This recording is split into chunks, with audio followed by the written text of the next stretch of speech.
বর্তমানে পূর্ব এশিয়ার আর্থিক সমৃদ্ধশালী দেশ হলো দক্ষিণ কোরিয়া। বর্তমানে দক্ষিণ কোরিয়ায় ভারতীয়দের নিয়ে কি ঘটছে আসুন জেনে নিই। দক্ষিণ কোরিয়ার রেস্টুরেন্ট, হোটেল, শপিং মল, বড় বড় কোম্পানিগুলোতে ভারতীয় হিন্দু মুসলিমদের প্রবেশ নিষিদ্ধ করছে সে দেশে সাধারণ মানুষ থেকে কোম্পানির মালিকেরা। যে দেশটি কুকুরের মাংস নিয়ে আইন পাশ করায় আন্দোলন করে তারা এখন ভদ্র সভ্য হয়ে গেছে।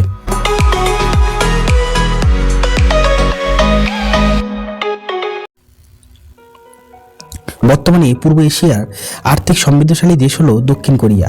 দ্বিতীয় বিশ্বযুদ্ধের পর দেশটির আর্থিক অবস্থা এতটাই খারাপ ছিল যে দৈনন্দিন মানুষের মৃত্যু, অনাহার, অপুষ্টি লেগেই থাকতো। 1957 সালে দেশটির জিডিপি ছিল ঘানার সমান, কিন্তু সেই দক্ষিণ কোরিয়ায় 2008 সালে ঘানার জিডিপির থেকে 17 গুণ বৃদ্ধি করে।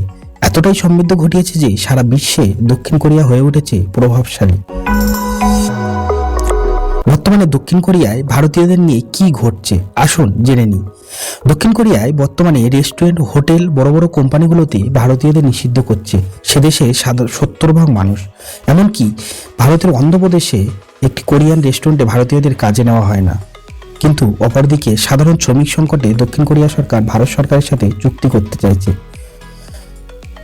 ধরুন ভারত বা বাংলাদেশে গ্রামের মানুষ শহরে কোনো বড় রেস্টুরেন্টে যেতে পারবে না বা ঢুকতে পারবে না, হোটেলে থাকতে পারবে না, আইটি কোম্পানিগুলোতে কাজ করতে পারবে না। তাহলে কি হতো? তারা যদি জানিয়ে দেয় শহরের মানুষ সব জায়গায় কাজ করতে পারবে, কিন্তু গ্রামের মানুষ শহরে এসে কাজ করতে পারবে না, এটা একটি অপরাধ। এর জন্য তাদের আইন অনুযায়ী 3 বছর পর্যন্ত জেল হতে পারে। কিন্তু দক্ষিণ কোরিয়ায় এমন কোনো শাস্তি তো দূরের কথা, কোনো আইনই নেই। কেন হচ্ছে দক্ষিণ কোরিয়ায় এমনটি আসুন জেনে নিই। দক্ষিণ কোরিয়ার বেশিরভাগ মানুষ মনে করেন ভারতীয় হিন্দু মুসলিমরা কর্দমাক্ত বা নির্বোধ। এক কথায় বলতে গেলে তারা নোংরা। আরে যে দেশটি কুকুরের মাংস নিয়ে আইন পাশ করায় আন্দোলন করে তারা এখন ভদ্র সভ্য হয়ে গেছে।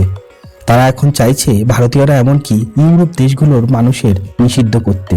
তাদের চাহিদা অনুযায়ী সেখানে কাজ করতে গেলে, তাদের সাথে মিশতে গেলে শরীরে প্লাস্টিক সার্জারি করতে হবে, চোখের পরিবর্তন আনতে হবে, মুখের চেহারার পরিবর্তন করতে হবে। সেখানে রেসিজম এতটাই ভয়ঙ্কর হয়ে উঠেছে যে বড় বড় কোম্পানি থেকে সাধারণ মানুষ কেউই চাইছে না বাইরের দেশের, অর্থাৎ ভারত, পাকিস্তান বা হিন্দু মুসলমান কেউই এখানে এসে কাজ করুক। ভিডিওটি ভালো লাগলে আমাদের চ্যানেলটি সাবস্ক্রাইব করে রাখুন পরবর্তী ভিডিওর জন্য। ধন্যবাদ।